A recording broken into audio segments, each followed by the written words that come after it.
The University of Queensland has found Australian guidelines recommending egg be introduced in the first year of a child's life has resulted in a 17% decrease in the number of children with egg allergies. Associate Professor Jennifer Copland from the University of Queensland Child Health Research Centre joins us now.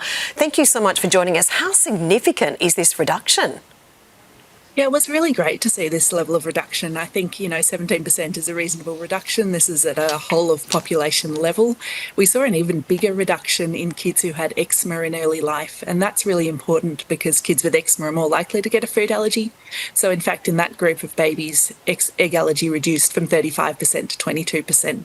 So all of that was really reassuring for us. So Jennifer, what does this say to you? Because we know that Australia has one of the highest rates of food allergy in the world. Does that mean allergies can be reduced if we introduce these foods earlier? Yeah, absolutely. It's some really good evidence that these guidelines that came out in about 2016 showing that we should introduce foods like egg and peanut from around 6 months of age to babies can actually have an impact on the prevalence of food allergy in the general population. So it's really great news. I think it gives a lot of reassurance that people can keep following the guidelines and that they are making a difference. So do we need to see further changes to those guidelines, do you think, or currently they are sufficient enough? At the moment, the guidelines are based on the best available evidence, and I think one of the reasons maybe that the drop wasn't greater is that we know there are some babies who will still develop an allergy to those foods, even if they are introduced early in life. So what we really need is more research looking at other prevention strategies that can help to reduce the chance that children who don't benefit from this early introduction will not get a food allergy.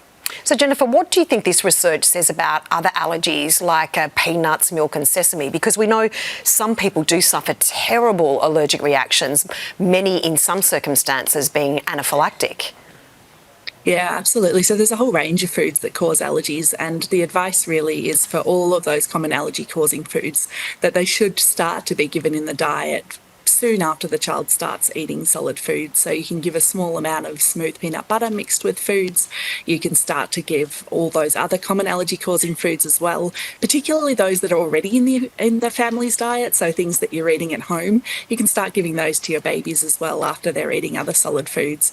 And we hope that that will have an impact on those allergies as well.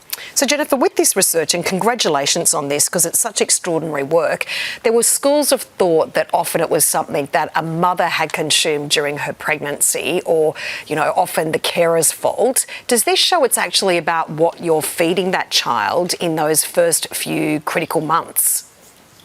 Yeah, that's right. So at the moment, the evidence really is that it's quite fine for mums to eat peanut, to eat other allergenic foods during pregnancy while they're breastfeeding. That certainly doesn't increase the risk that their child will develop an allergy. And in fact, the most important thing you can do is to start getting those food into the infant's diet once they're already eating solid foods. So what do you need to conduct more research? Because as you've just found, this is a huge breakthrough for lots of parents and carers that are really concerned about allergies for their children because they can be life-changing.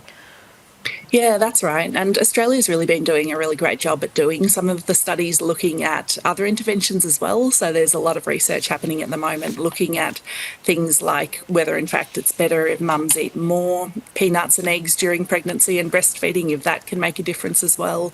There's a big trial that's in the final stages at the moment looking at whether or not giving vitamin D in the first year of life to infants might help to reduce the risk that they develop a food allergy. So there's a lot of really great research coming out of Australia that in the next few years will hopefully start to answer some of those other questions about other things we can do to prevent food allergy. Jennifer, such important work, and as I mentioned earlier, congratulations on your excellent research. Thank you.